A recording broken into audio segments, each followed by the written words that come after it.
Donc je m'appelle Hélène Douchat, je suis diplômée AgroParisTech, donc j'étais diplômée en 2009.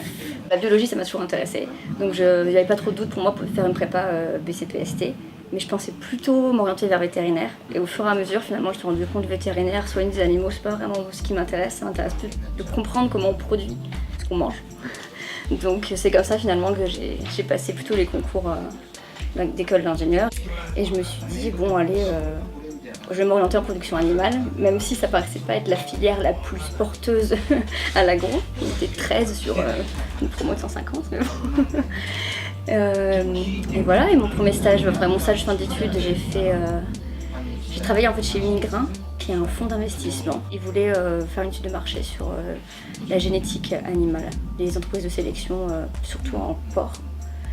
Et je été amenée à voyager partout dans le monde, un peu en Europe aussi, dans des entreprises de sélection. C'est un petit monde assez restreint finalement, c'était très intéressant. C'était une époque où il y avait la génomique qui commençait à arriver, donc de nouvelles techniques de sélection, et ça changeait énormément de choses. Donc toutes les entreprises qui se rassemblaient, donc c'était très, très intéressant.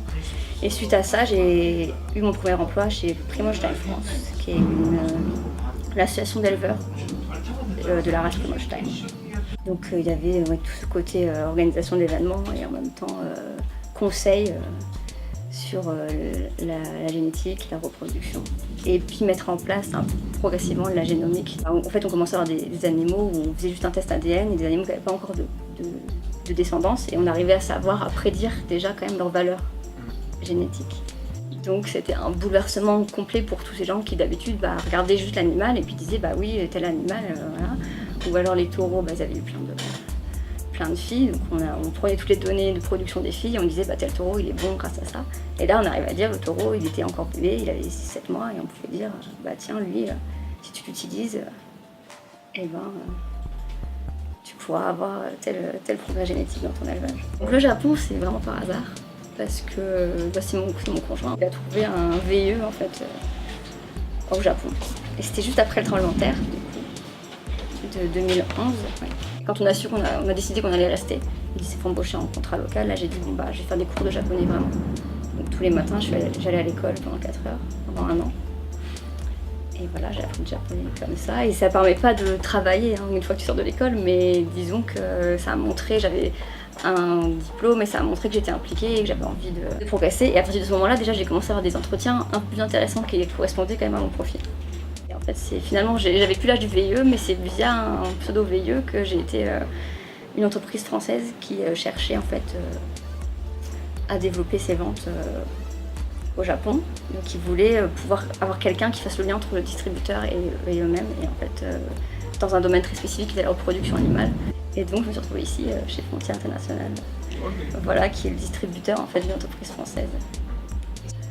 L'entreprise française c'est IMV Technologies, donc ils sont spécialisés dans tout ce qui est reproduction animale. Donc c'est vrai que moi, à la base c'est du business développement, donc voilà, vente, mais finalement je m'occupe de tout ce qui est la logistique aussi, d'importer la marchandise, le support technique chez le client, le marketing aussi, parce qu'il fallait faire connaître les produits au Japon. Donc c'est des missions assez variées. C'est très intéressant aussi, c'est que il n'y avait rien encore, parce qu'il y a des choses en France, ça fait 30 ans, 20 ans que c'est complètement normal en Europe d'utiliser ça dans le secteur porcin ou bovin, et au Japon c'est pas du tout encore en place. C'est encore beaucoup des petites structures, toutes petites, ou beaucoup de main d'œuvre, et il y a tout à faire. Donc ça c'est très très intéressant. Ils ont des coûts de production énormes en fait au Japon, parce que la main d'œuvre l'aliment est cher, la main d'œuvre est chère, et il y a beaucoup de main d'œuvre en général. Et donc pas du tout compétitif par rapport à des produits qui vont être importés d'Europe ou des États-Unis, surtout en plus si on baisse les tarifs douaniers, quoi. Au Japon, ils sont pas du tout autosuffisants, et ils cherchent pas à l'être parce qu'ils pourront pas. C'est un pays super étroit, t'es entre la mer et la montagne partout. Donc de toute façon les terres elles sont pas forcément utilisées pour l'agriculture. On a tendance à imaginer que c'est quand même des petits élevages familiaux, tout ça, et on se dit ça doit être un peu de l'agriculture raisonnée, mais pas forcément, justement. Je me suis rendu compte que c'était beaucoup plus intensif que ce que je pensais. Dans la façon, justement comme c'est pas forcément réglementé, finalement les études c'est pas grand chose par rapport à tout le reste de sa vie qu'on passe à travailler.